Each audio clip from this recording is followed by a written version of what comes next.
નશો નોત રે નાશ. ધરમપુરમાં દારૂડિયા પિતાના ત્રાસથી કંટાળી બે સગા પુત્રોએ મારતા ધરપકડ. નશાએ ઉજળ કર્યો હસતો રમતો પરિવાર. પિતા સ્મશાનમાં અને બંને યુવાન દીકરાઓ જેલના સળિયા પાછળ. ધરમપુર તાલુકામાં સંબંધોને શરમાવે તેવી એક હચમચાવી દેનારી ઘટના સામે આવી છે.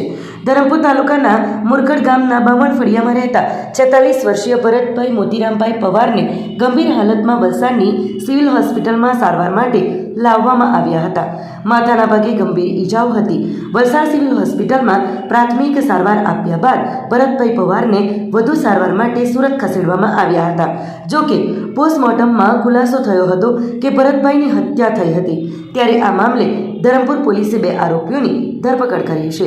મૃતક ભરતભાઈ પવારની હત્યાના મામલે ધરમપુર પોલીસે 2 આરોપીઓની ધરપકડ કરી છે. આરોપીઓની ઓળખ કરીએ તો વિઠ્ઠલ પવાર અને યુગેશ પવાર. ઝડપાયેલા આરોપીઓ મૃતક ભરત પવારના પુત્રો જ હોવાનું બહાર આવ્યું છે. ત્યારે એ રાત્રે એવી તો શું ઘટના બની કે 2 સગા દીકરાઓએ પોતાના જ પિતાની હત્યા કરી નાખી. ત્યારે ધરમપુર પોલીસની તપાસમાં ખુલાસો થયો છે કે મૃતક ભરત પવારને દારૂ પીવાની ગંભીર લત હતી. તેઓ અવારનવાર નશાની હાલતમાં ઘરે આવી પત્ની, બંને પુત્રો અને પરિવારના અન્ય સભ્યો સાથે ગાળાગાળી, મારામારી અને તોડફોડ કરતા હતા. છેલ્લા ઘણા સમયથી આખો પરિવાર તેમના આ ત્રાસથી કંટાળી ગયો હતો અને ઘરમાં સતત તંગદિલીનું વાતાવરણ રહેતું હતું. ગત 10 જુલાઈની સાંજે ભરતભાઈ ફરી એકવાર નશાની હાલતમાં ઘરે પહોંચ્યા હતા. ઘર આંગણે ગાળો બોલી ઝઘડો શરૂ કરતા બંને પુત્રોએ તેમને સમજાવવાનો પ્રયાસ કર્યો હતો, પરંતુ બોલાચાલી ઉગ્ર બનતા મોટા પુત્ર વિઠ્ઠલ પવાર ગુસ્સામાં આવી ગયો અને ઘરમાં પડેલા કુહાડીના લાકડાના હાથાથી પિતાના માથામાં સતત ઘા ઝીકી દીધા હતા. ગંભીર રીતે ઈજાગ્રસ્ત ભરતભાઈને પહેલા વલસાડ સિવિલ હોસ્પિટલ અને ત્યારબાદ વધુ સારવાર માટે સુરત સિવિલ હોસ્પિટલમાં ખસેડવામાં આવ્યા હતા, જ્યાં સારવાર દરમિયાન તેમનું મોત થયું હતું. ઘટનામાં પણ ભરત પવાર દારૂના નશામાં એટલો બધો અંધ થઈ જતો હતો કે પછી સમગ્ર પરિવાર સાથે ગાળાગાળી અને ઝઘડાઓ કરતો હતો. ત્યારે આવેશમાં આવીને પુત્રોએ તેમના જ પિતાની હત્યા કરી નાખી. ત્યારે હવે આ ઘટના બાદ ઘરના મોભીનું મોત થયું છે, તો બાકીના 2 યુવાન દીકરાઓને લાંબા સમય સુધી જેલની હવા ખાવાનો વારો આવશે. દારૂનું વ્યસન માત્ર એક વ્યક્તિનું નહીં, પરંતુ સમગ્ર પરિવારના સુખ, શાંતિ અને સંબંધોનો પણ અંત લાવી શકે છે. નશો નોત રે નાશ. આ કહેવતને ધરમપુરની આ ઘટના ફરી એકવાર સાચી સાબિત કરે છે.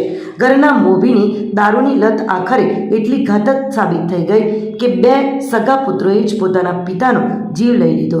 એક ક્ષણમાં આખો પરિવાર વેરવિખેર થઈ ગયો. આ ઘટના સમાજ માટે પણ ચેતવણી સમાન છે કે દારૂનું વ્યસન અનેક પરિવારોને વિનાશ તરફ ધકેલી રહ્યું છે. एक 46-year-old विक्टिम भरत भाई पवार का हेड इंजरी की वजह से एडमिट हुआ और किसी ने उनको मारा. फिर हम यहाँ से एक हेड कांस्टेबल भेजा वलसाड सिविल हॉस्पिटल में. जब तक वो पहुंचे तब तक ये विक्टिम को सूरत ट्रांसपोर्ट किया due to serious nature of injuries. तो फिर हमको 3:25 अर्ली मॉर्निंग 11th जुलाई दूसरा एमएलसी आया सूरत से कि ये विक्टिम भरत भाई पवार का डेथ हुआ एट अप्रॉक्सीमेटली 3:10 AM. तो यहाँ हम डेथ होने के बाद धर्मपुर पुलिस स्टेशन का पेट्रोलिंग में एएसआई अशोक भाई जादव थे. उनको हम क्राइम सीन गुनावाली जगह को भेज के जो भी इसका रिस्पॉन्सिबल है उनको पकड़ने के लिए सूचना दिया और उन्होंने जाके वहां से 2 आरोपी अरेस्ट करके 2 आरोपी को डिटेन करके ले जाया. 2 आरोपी वो जो मरण जनार व्यक्ति थे उनका लड़के थे. पहले आरोपी विठल पवार, उनका मोटा लड़का, और नाना लड़का योगेश पवार. एंड इसलिए उनका फादर को मारा क्योंकि उनका फादर भरत पवार एक हैबिचुअल ड्रिंकर थे. काफी बार दारू पी के उनका फैमिली के साथ झगड़ा कर रहा था और गांव वालों के साथ भी झगड़ा कर रहा था. एंड उसी दिन जब ये इंसिडेंट हुआ 10th जुलाई शाम 7 बजे को दारू पी के घर आने के बाद पूरा तोड़फोड़ करने शुरू किया.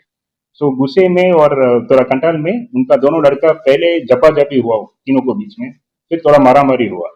तो उस वक्त उनका मोटा लड़का विठल पवार घर में पड़ा कुल्हाड़ी के लकड़े लेके सिर पे 3 बार मारा. वो 3 बार बहुत सीरियस इंजरी हुआ है. सो उनका cause of death preliminary hemorrhaging due to blunt force trauma ऐसे लिखा. આપણી સંકલ્પ ન્યૂઝ ચેનલને સબસ્ક્રાઇબ અને લાઇક કરો, બેલ આઇકન દબાવો જેથી આવનાર ન્યૂઝ અપડેટ્સની નોટિફિકેશન આપના મોબાઈલ પર સૌથી પહેલા પહોંચે. Like, subscribe and share the video.